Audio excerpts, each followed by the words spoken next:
നമ്മുടെ നാട്ടിലെ 2,30,000 രൂപയുടെ ഒരു പ്രൊമോഷനായിരുന്നു. അല്ലെങ്കിൽ ഗെയിമിംഗ് ആപ്പുകൾ, ബെറ്റിംഗ് ആപ്പുകൾ ഇപ്പോൾ ഒരുപാട് പേര് ചെയ്യുന്നത്.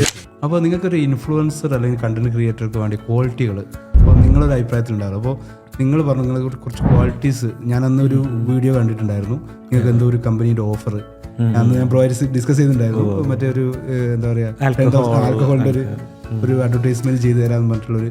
അപ്പോൾ ഇങ്ങനെ ചിന്തിക്കുമ്പോൾ ഈ ഇൻഫ്ലുവൻസറിന് അല്ലെങ്കിൽ കണ്ടന്റ് ക്രിയേറ്റർക്ക് വേണ്ടി ഒരു ക്വാളിറ്റീസ് ഉണ്ടല്ലോ, അതെന്തൊക്കെയാണ്? അപ്പോൾ നിങ്ങളൊരു അഭിപ്രായത്തിൽ ക്വാളിറ്റീസ് നിർബന്ധമാണ്? കാരണം നിർബന്ധമാണ്. ഞാൻ എൻ്റെ ഒരു പേഴ്സണൽ കാര്യം ആണ് ഞാൻ പറയുന്നത്. അതായത് ഇപ്പോൾ എല്ലാവർക്കും അത് അങ്ങനെ ആവണമെന്നില്ല. എനിക്ക് വന്നിട്ടുള്ള ആ പറഞ്ഞ ഒരു പ്രൊമോഷൻ എന്ന് വെച്ചിട്ടുണ്ടെങ്കിൽ നമ്മുടെ നാട്ടിലെ 2,30,000 രൂപയുടെ ഒരു പ്രൊമോഷനായിരുന്നു. അത് ഇവിടുത്തെ ഒരു വിസ്കി ബ്രാൻഡിൻ്റെ കമ്പനി. നമ്മൾ ചെയ്യേണ്ടിരുന്നത് അവിടെ പോയിട്ട് ആ ബ്രാൻഡിനെ പറ്റിയിട്ട് സംസാരിക്കുക, ഒരു റീല് ഷെയർ ചെയ്യുക, ഒരു സ്റ്റോറി ഇടുക. അപ്പോൾ നമ്മളാണെങ്കിൽ ഒരു സ്ട്രഗിളിങ് ഫേസിലിരിക്കുന്നത്, ഫിനാൻഷ്യലി ആണെങ്കിലും കുറച്ച് സ്ട്രഗിളിങ് ടൈമായിരുന്നു. അപ്പോൾ നമുക്ക് ആ ഒരു പൈസ കിട്ടിയ ഉപകാരമായിരുന്നു.